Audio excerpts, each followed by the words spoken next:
Halo semuanya, perkenalkan nama saya Justin Karen Setiawan dan teman saya Desya Restu Nabila.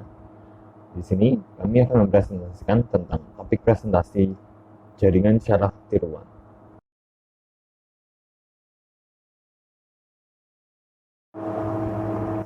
Jadi yang pertama, pengertian JST. Jaringan syaraf tiruan atau neural network adalah suatu sistem pemrosesan informasi yang terinspirasi oleh sistem sel saraf biologi. Sistem ini mencoba meniru kinerja otak manusia dengan melakukan generalisasi model matematis pada sebuah kasus. JST merupakan sistem adaptif yang dapat mengubah strukturnya untuk memecahkan masalah berdasarkan informasi eksternal maupun internal yang mengalir melalui jaringan tersebut. Oleh karena sifatnya yang adaptif, JST juga sering disebut dengan jaringan adaptif.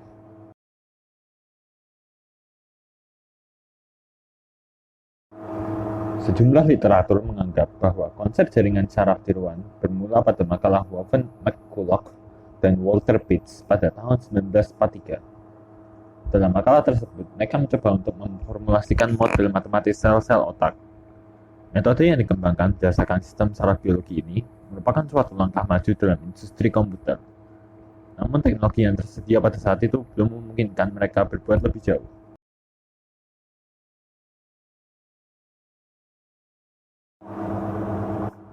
Selanjutnya, nomor 3, konsep dasar JST. Pada dasarnya, JST mencoba meniru cara kerja otak makhluk hidup, yaitu bentuk neuronnya atau sel saraf. Dalam melakukan proses belajar, jaringan syaraf tiruan dapat memodifikasi tingkah lakunya sesuai dengan keadaan lingkungannya. Jaringan syaraf dapat mengatur dirinya sendiri untuk menghasilkan suatu respon yang konsisten terhadap serangkaian masukan. Sejumlah besar algoritma pelatihan atau training algorithm telah dikembangkan masing-masing dengan kelebihan dan kekurangannya. Begitu selesai dilatih, respon sebuah jaringan dapat menjadi tidak peka terhadap perubahan minor dari masukannya sampai suatu tingkat tertentu. Kemampuan untuk mengabaikan derau agar mampu melihat pola sebenarnya merupakan hal yang sangat vital dalam pengenalan pola lingkungan sehari-hari yang sesungguhnya. Jaringan syaraf tiruan dapat melakukan generalisasi secara otomatis karena strukturnya, bukan dengan cara menggunakan program komputer ad hoc buatan manusia.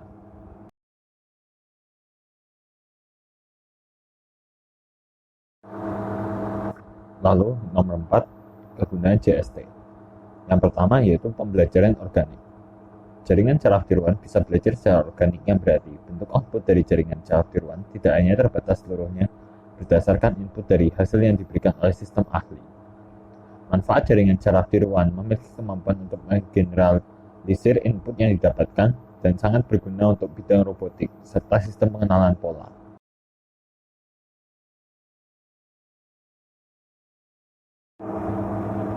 Yang kedua, proses data non-linear. Sistem non-linear memiliki kemampuan untuk menemukan jalan pintas untuk mencapai solusi yang mahal secara komputatif. Sistem-sistem ini juga dapat mengambil kesimpulan dari hubungan antara poin-poin data daripada menunggu catatan pada sumber data untuk dihubungkan secara eksplisit. Mekanisme jalan pintas non-linear ini diberikan kepada jaringan syaraf tiruan sehingga menjadi berguna untuk analisis data besar secara komersial. Kemampuan jaringan syaraf tiruan untuk mempelajari dan meniru hubungan nonlinear serta hubungan kompleks sangat penting karena dapat dalam kehidupan nyata banyak terjadi hubungan antara input dan output yang nonlinear dan kompleks.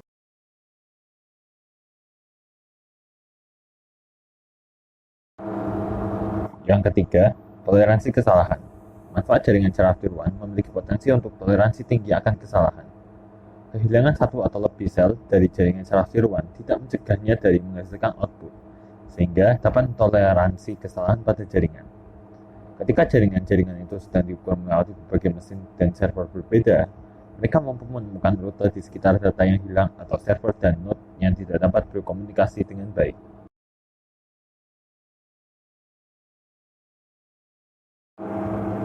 Selanjutnya nomor 4, perbaikan sendiri. Manfaat jaringan syaraf tiruan bisa melakukan lebih dari mengalihkan bagian dari jaringan yang tidak lagi beroperasi. Jika mereka diminta untuk menemukan data spesifik yang tidak lagi berkomunikasi, jaringan syaraf tiruan ini akan meregenerasi jumlah data dengan ikut campur dan membantu menentukan node yang tidak lagi berfungsi. Ciri ini berguna untuk jaringan yang memerlukan untuk menginformasikan para user mereka mengenai kondisi jaringan terbaru dan menghasilkan secara efektif dalam proses diagnosa dan debug jaringan mandiri.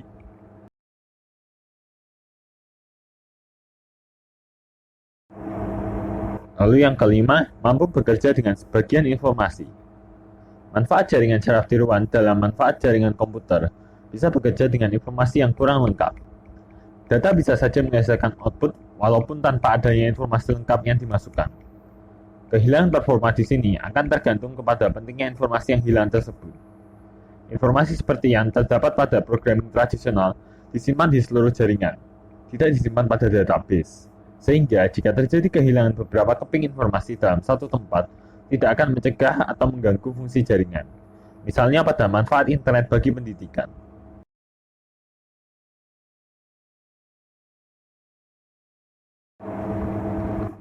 Halo, yang keenam, memiliki memori yang terdistribusi.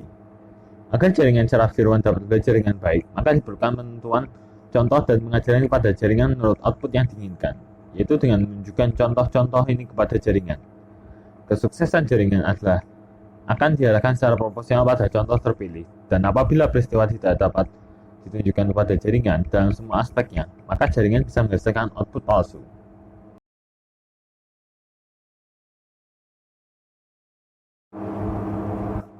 Selanjutnya nomor 5, kelebihan JST. Yang pertama, bisa menimbulkan pengetahuan walau tidak mempunyai kepastian. Yang kedua, bisa melakukan generalisasi dan mengekstrak dari pola. Ketiga, JST bisa menimbulkan satu pola pengetahuan melewati batas belajar atau self-organizing. Yang keempat, mempunyai fault tolerance atau noise yang dianggap gangguan. Kelima, mampu memperhitungkan secara berurutan sehingga proses berjalan lebih cepat. 6. Mempunyai kelebihan belajar melakukan suatu pekerjaan dasar data yang diberikan. 7. JST bisa mendirikan organisasi sendiri dari informasi yang didapatkan saat belajar. 8. JST bisa dilakukan secara berurutan sehingga hardware yang merancang diproduksi sangat khusus supaya bisa mendapatkan keuntungan.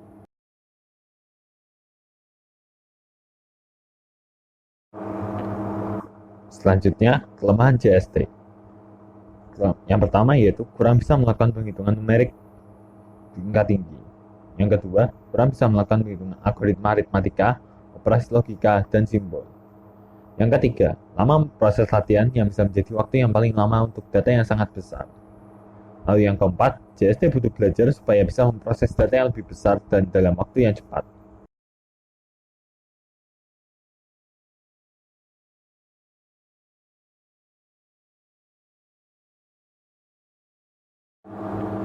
Lalu, nomor 7, arsitektur JST.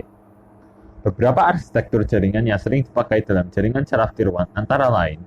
Yang pertama, jaringan lapisan tunggal atau single layer network. Dalam jaringan ini, sekumpulan input neuron dihubungkan langsung dengan sekumpulan outputnya. Dalam beberapa model, misal perseptron, hanya ada sebuah unit neuron output. Kedua, jaringan lapisan jamak atau multi-layer network. Jaringan layar jamak merupakan perluasan dari layar tunggal. Dalam jaringan ini, selain unit input dan output, ada unit-unit lain atau sering disebut layar tersembunyi atau hidden layer. Dimungkinkan pula ada beberapa layar tersembunyi, sama seperti pada unit input dan output. Unit dalam satu layar tidak saling berhubungan.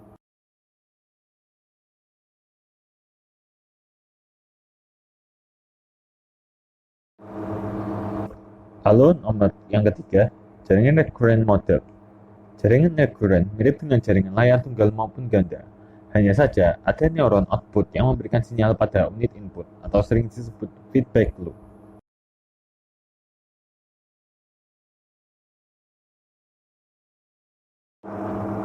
Selanjutnya nomor 8, JST versus JSP. Berikut ini adalah beberapa perbedaan jaringan syaraf tiruan dengan jaringan syaraf biologis. Yang pertama, struktur. Jaringan syaraf biologis memiliki struktur yang sangat kompleks dan terdiri dari miliaran sel saraf yang terhubung satu sama lain melalui sinaps.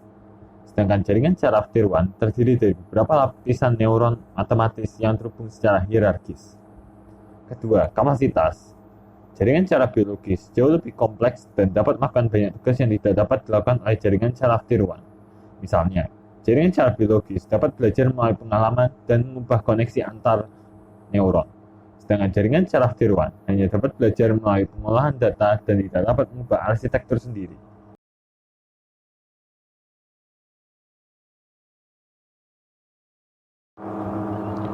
Yang ketiga, kecepatan.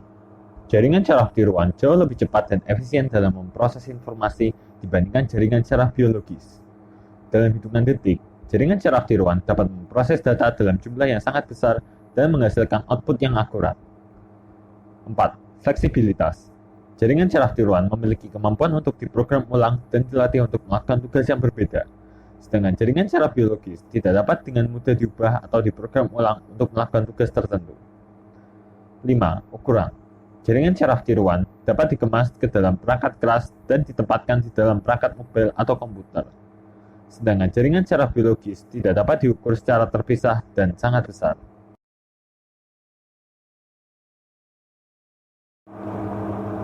Selanjutnya, nomor 9, penerapan JST. Yang pertama, pengenalan citra dan suara. Jaringan syaraf tiruan digunakan dalam pengenalan wajah, deteksi objek dalam gambar, pengenalan suara, dan bahasa alami. Kedua, prediksi keuangan dan bisnis. Jaringan syaraf tiruan digunakan untuk memprediksi harga saham, penjualan produk, dan perilaku konsumen. Ketiga, kendali proses industri. Jaringan syaraf tiruan digunakan untuk mengoptimalkan proses produksi, seperti memprediksi keawasan mesin dan memonitor kualitas produk. 4. Klasifikasi medis. Jaringan syaraf tiruan digunakan untuk membantu dalam diagnosis penyakit seperti kanker, kardiologi, dan radiologi. 5. Kendaraan otonom. Jaringan syaraf tiruan digunakan dalam kendaraan otonom untuk mengenal objek, navigasi, dan kendali sistem. 6. Pemodelan prediksi cuaca. Jaringan syaraf tiruan digunakan dalam pemodelan dan prediksi cuaca, memproses data seperti tekanan atmosfer, kelembapan udara, dan suhu. 7. Perdagangan saham dan investasi. Jaringan syaraf tiruan digunakan dalam perdagangan saham dan investasi untuk membuat prediksi harga dan menganalisis pasar.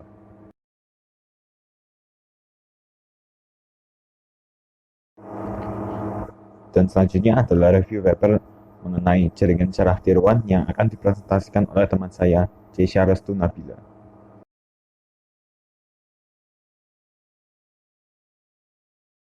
Paper yang kami ambil dengan judul Jaringan Syaraf Tiruan untuk memprediksi laju pertumbuhan penduduk menggunakan metode backpropagation, studi kasus di Kota Bengkulu.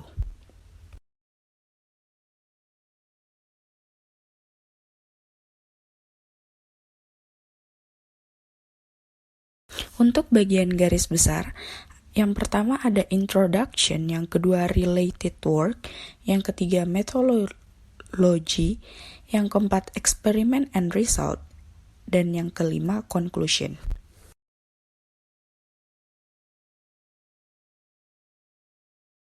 Untuk introduction yang pertama, kami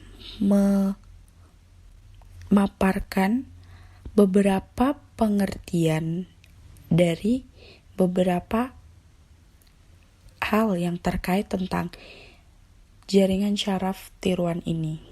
Jadi yang pertama, jaringan syaraf tiruan atau JST merupakan suatu sistem pemrosesan informasi yang mempunyai karakteristik menyerupai jaringan syaraf biologis atau JSB. Jaringan syaraf tiruan tercipta sebagai suatu generalisasi model matematis dari pemahaman manusia atau human cognition. Fungsi aktivasi adalah pengolah jumlahan data input menjadi data output. Kemudian, algoritma backpropagation adalah metode sistematika untuk pelatihan multilayer jaringan syaraf tiruan. Kemudian, peramalan adalah proses untuk memperkirakan berapa kebutuhan di masa mendatang meliputi kebutuhan kuantitas, kualitas, waktu, dan lokasi yang dibutuhkan dalam memenuhi permintaan. Kemudian yang terakhir adalah penduduk, adalah semua orang yang berdomisili di wilayah geografis Indonesia selama 6 bulan atau lebih, dan mereka yang berdomisili kurang dari 6 bulan dengan tujuan menetap.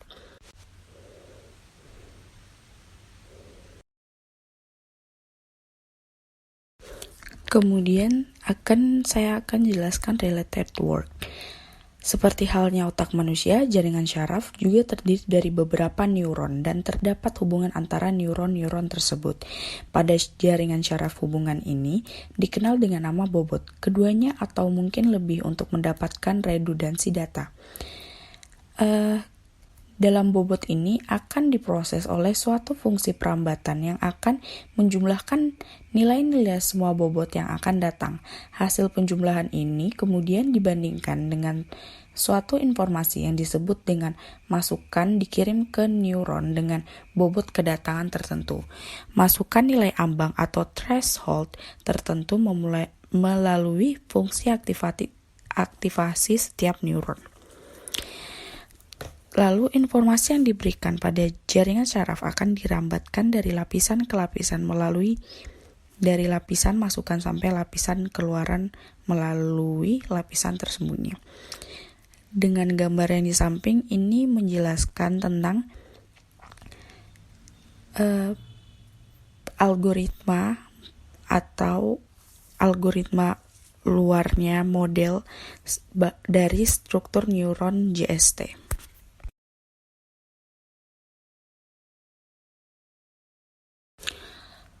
Yang kedua, related work.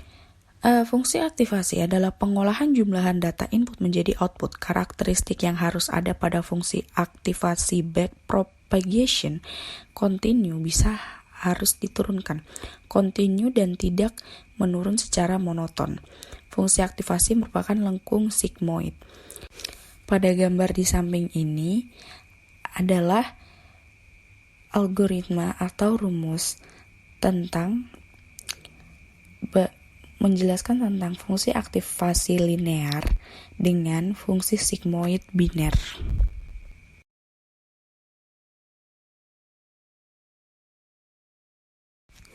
Untuk related work yang selanjutnya adalah arsitektur backpropagation, terdiri dari n buah masukan ditambah sebuah bias, sebuah layar tersembunyi yang terdiri dari P unit ditambah sebuah bias serta M buah unit keluaran. Di samping ini adalah gambar dari arsitektur backpropagation.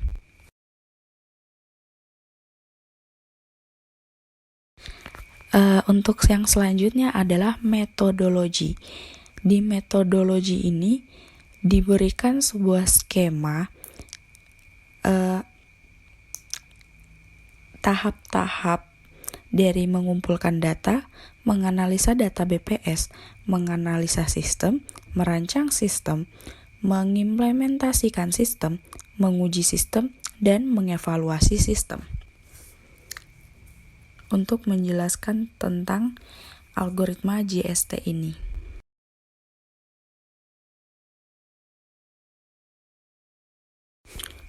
Experiment and result.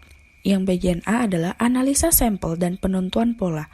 Menentukan sampel berdasarkan beberapa kriteria, di mana kriteria yang ditentukan ini meliputi sampel data yang didapat dari BPS.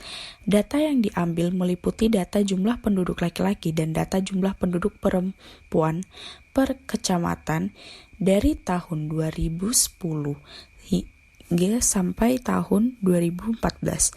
Kemudian data tersebut disajikan dalam bentuk tabel data normalisasi. Dan yang B, faktor-faktor yang mempengaruhi laju pertumbuhan penduduk. Yang pertama adalah kelahiran, yang kedua kematian, dan migrasi. Untuk yang eksperimen and result selanjutnya adalah permodelan JST untuk prediksi pertumbuhan penduduk. Yang pertama, variabel masukan. Agar data dapat dikenali oleh jaringan dan sekaligus dapat diproses menggunakan perangkat lunak atau software, maka data harus diubah ke dalam bentuk numerik. Di dalam penelitian ini, variabel masukan dalam memprediksi laju pertumbuhan penduduk terdiri dari jumlah penduduk menurut umur dan jenis kelamin. Kemudian, data input dan target. Nilai input yang akan dimasukkan pada sistem dalam bentuk angka-angka yang telah diinisialisasikan dalam sistem. Sistem akan melakukan pengolahan data apakah output akan sama dengan yang diharapkan atau tidak. Sebagai input dalam prediksi pertumbuhan penduduk ini adalah berdasarkan umur jumlah penduduk laki-laki dan jumlah penduduk perempuan.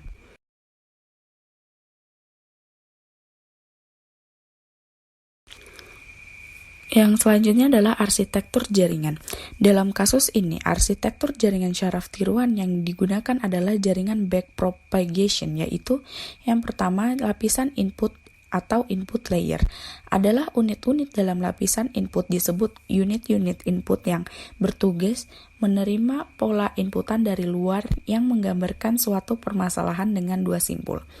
Kemudian lapisan tersembunyi atau hidden layer adalah unit-unit dalam lapisan tersembunyi tersebut disebut unit-unit tersembunyi yang dimana nilai-nilai outputnya tidak dapat diamati secara langsung.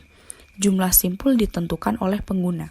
Yang ketiga, lapisan output atau output layer adalah unit-unit dalam lapisan output disebut unit-unit output yang merupakan solusi jaringan syaraf tiruan terhadap suatu permasalahan.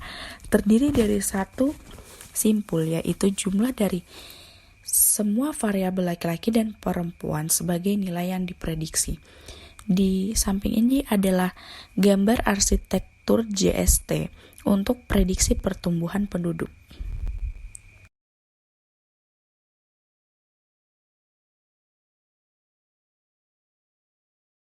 Kemudian normalisasi data penduduk. Langkah awal dalam menentukan proses normalisasi data adalah dengan cara menentukan data yang akan dinormalkan, X, atau menentukan nilai yang paling tinggi dan nilai paling rendah dari data yang ada, yaitu sebagai berikut. X1 nilai maksimal dengan 939, nilai minimalnya 1,042. Dengan persamaan normalisasi di atas, maka akan didapat X1 sama dengan 13,39 dikurang 1,04 dikali 1 kurang 0 dikurang 0, menghasilkan 0,0132. 939 dikurang 1,04. Di samping ini adalah tabel data penduduk.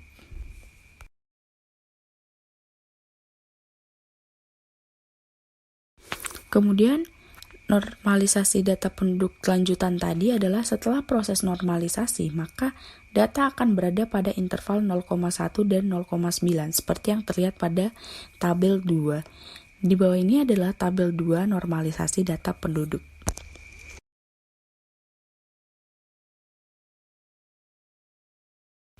Kemudian permodelan algoritma backpropagation. Langkah-langkah penggunaan algoritma propagasi balik dengan menggunakan fungsi aktivasi sigmoid adalah sebagai berikut.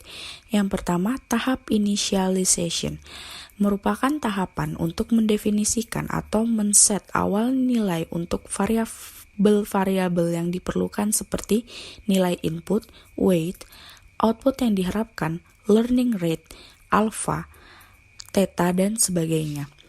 Kedua, tahap activation. Pada tahap activation ini dilakukan dua kegiatan, yaitu menghitung actual output pada hidden layer dan menghitung actual output pada output layer. Yang ketiga, tahap weight training, dan yang keempat adalah tahap iteration.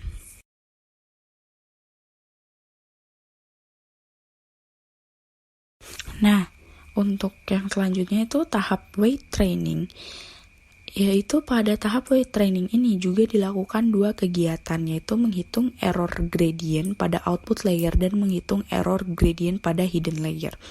Untuk yang terakhir, tahap iteration. Tahap terakhir ini adalah tahapan untuk menguji di mana jika error yang diharapkan belum ditemukan, maka akan kembali lagi kepada tahapan kedua atau activation.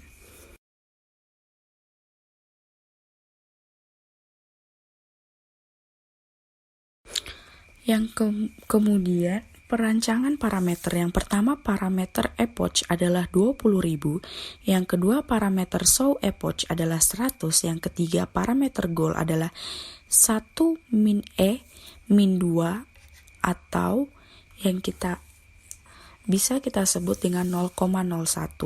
Yang keempat parameter IR adalah 0,5, yang kelima parameter MC adalah 0,8, yang keenam fungsi aktivasi dengan menggunakan sigmoid binary range 0 dan 1.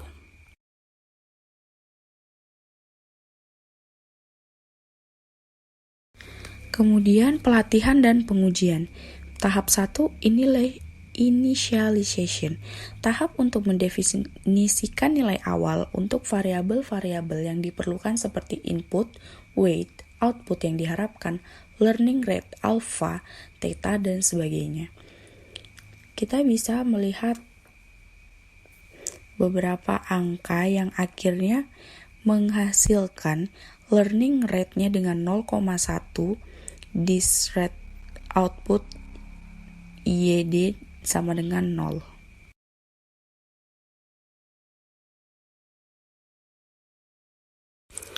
Kemudian tahap 2 activation atau iterasi P sama dengan 1. Dalam backpropagation, fungsi aktivasi yang dipakai harus memenuhi beberapa syarat, yaitu continue, terdiferensial dengan mudah, dan merupakan fungsi yang tidak turun. Salah satu fungsi yang memenuhi ketiga syarat tersebut sehingga sering dipakai adalah fungsi sigmoid biner yang memiliki range 0,1. Pada tahap activation ini dilakukan dua kegiatan, yaitu menghitung aktual output pada hidden layer dan menghitung aktual output pada output layer.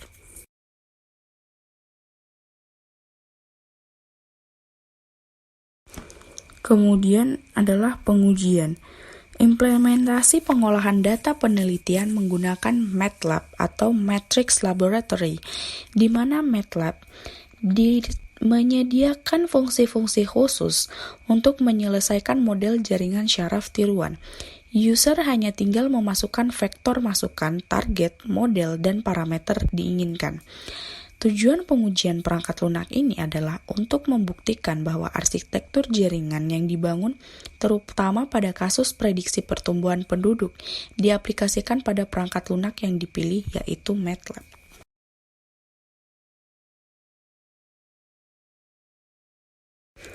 Kemudian, proses pengujian arsitektur 2-3-1 Tranche CG.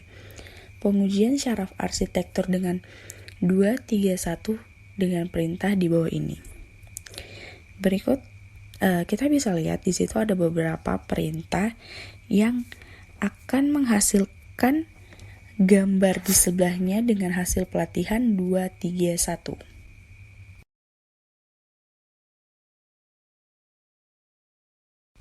Selanjutnya adalah menampilkan bobot awal yang diperoleh. Berikut adalah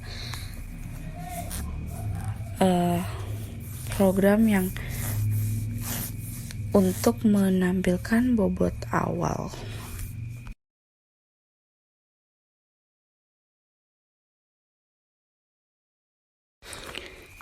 Lalu evaluasi output jaringan atau data pelatihan dengan target.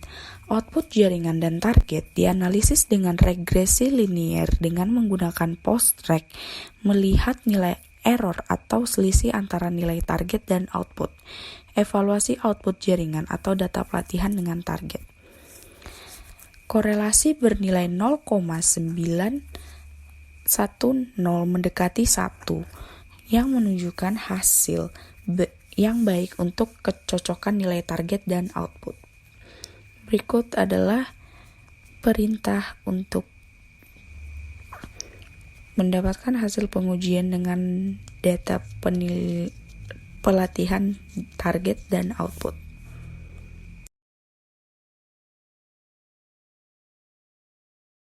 Melihat dari korelasi 0,9610 menunjukkan prediksi jumlah penduduk berdasarkan data selama 5 tahun kurang. Baik, pada data di atas terlihat bahwa error terkecil ditunjukkan data ke-67 yaitu sebesar min 0,0005 dan error terbesar pada data ke-1 yaitu sebesar 0,2687 nilai MSE dari akhir pelatihan sebesar 0,075491.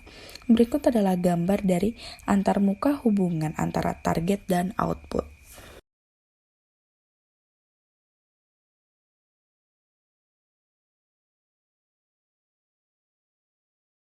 Kemudian, pada tahap conclusion, jaringan yang digunakan terdiri dari 3 buah lapisan, yaitu lapisan input, lapisan tersembunyi, dan lapisan luaran.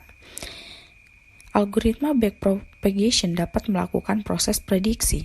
Semakin besar jumlah unit dalam hidden layer, maka hasil prediksi akan semakin mendekati nilai yang ditargetkan. Dengan learning rate dan target error untuk pembelajaran yang sama belum tentu menghasilkan tingkat prediksi yang sama juga. Penelitian ini telah memberikan kontribusi pada persoalan pengambilan keputusan terhadap perhitungan laju pertumbuhan penduduk di Kota Bengkulu.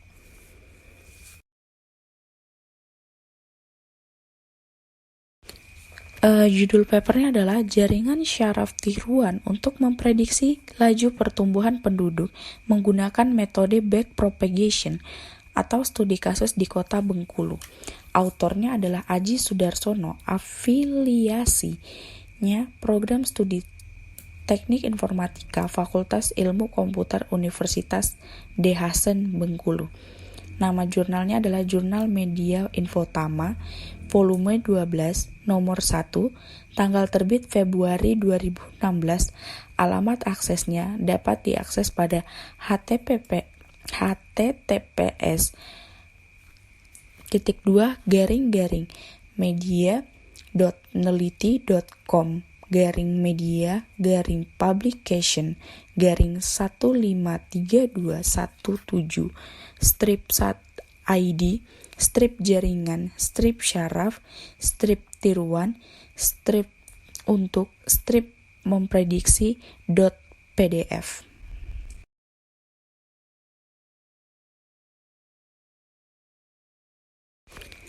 Kelebihannya adalah memaparkan secara jelas dan lengkap latar belakang dari permasalahan mengapa jaringan syaraf tiruan ini sangat membantu dalam memprediksi pertumbuhan penduduk.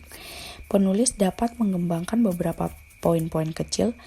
Penulis memaparkan cara kerja jaringan syaraf tiruan dengan jelas dan menyertakan referensi.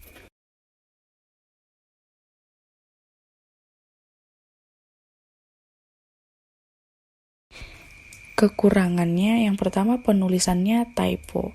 Sayang sekali dengan jurnal yang sebagus ini, ada beberapa penulisan typo yang membuat kami kurang paham atas apa yang dimaksud. Dan jika paham pun itu kami harus membaca jurnal ini dengan ulang-ulang gitu.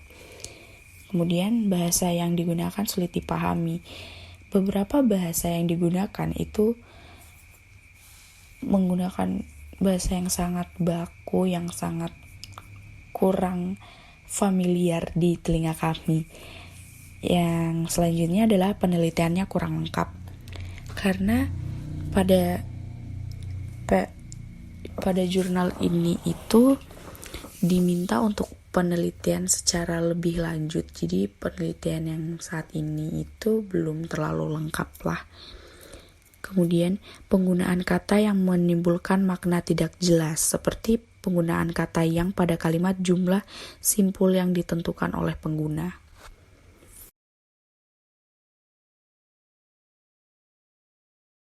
Sekian presentasi dari kelompok kami. Jika banyak kesalahan mohon dimaafkan dan dimaklumi. Terima kasih.